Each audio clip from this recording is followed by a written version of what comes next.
New day, full of new experiences, new thoughts, new influences, as always. So I think first and foremost, today Allison and I spent some time working on our documentary. We'd scheduled 3 interviews. First one was with Nora, God bless. The second one was with Allison's sister, actually, current school teacher, who went through an alternative licensure track. And then our final one was one of Allison's old teachers, who's like a 20-some-odd-year veteran who's been teaching in the Mapleton School District ever since she had quite the journey to get into education. That aside, it was a really, really nice day to be able to at least step away from the classroom again. Being able to see Nora was incredible. She welcomed us just as if we know each other. So that means a lot to me, because having that kind of presence in terms of being remembered, in terms of asking questions, in terms of gathering resources from her, contributes a lot to my learning, and I imagine it contributed a lot to Allison's learning as well. And going in this time underneath the guise of teacher preparation, she continued to utilize her very passionate but neutral perspective to give a really healthy, balanced perspective about the teacher preparation program she went through about 30 years back, and now what she sees happening with alternative licensure, with the current landscape for teacher preparation, and really broke down a lot of things about when she was getting trained to be a teacher. There was really no such thing as cultural relevance or culturally relevant pedagogy, or anything to really take into account who the student is, what community they're coming from, all these things that now in the 21st century are very heavily pressed on teachers. You need to understand what CDL or CLD learners are. You need to understand how to accommodate for ELL and English as a second language learners as well. And that perspective was really nice, because this time it came in a little bit more of a formal setting, and we had the camera on and microphone and everything.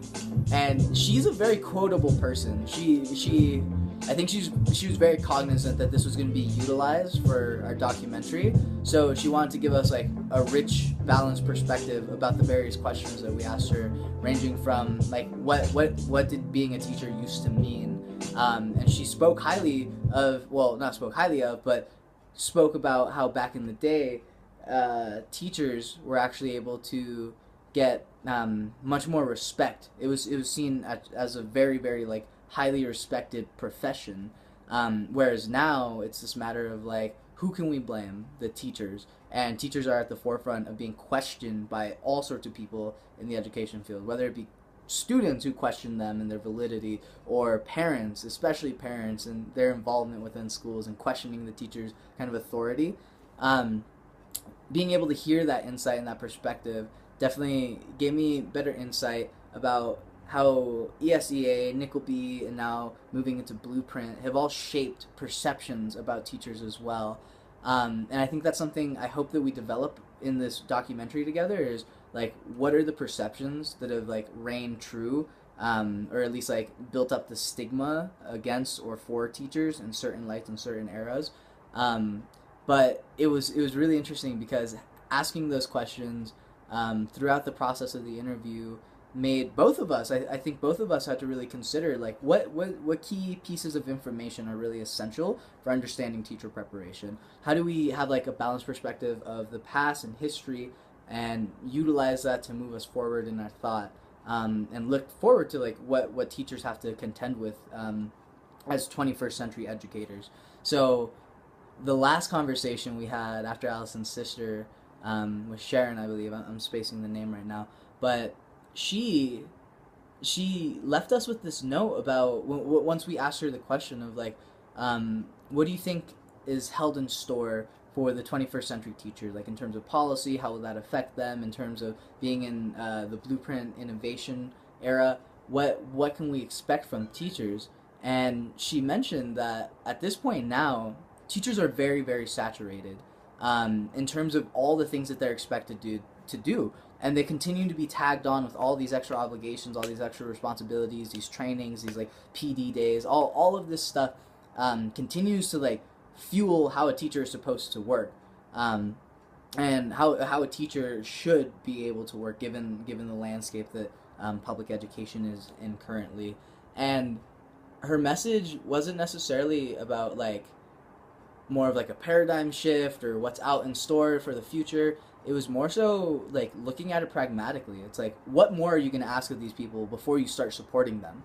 What more are you going to expect them to do without giving them the resources or avenues or training or like any of that stuff to be able to have that interjected within the classroom, whether it be CLD or even trying to like steer away from the like nickel B heavy testing era, or really just like landscape.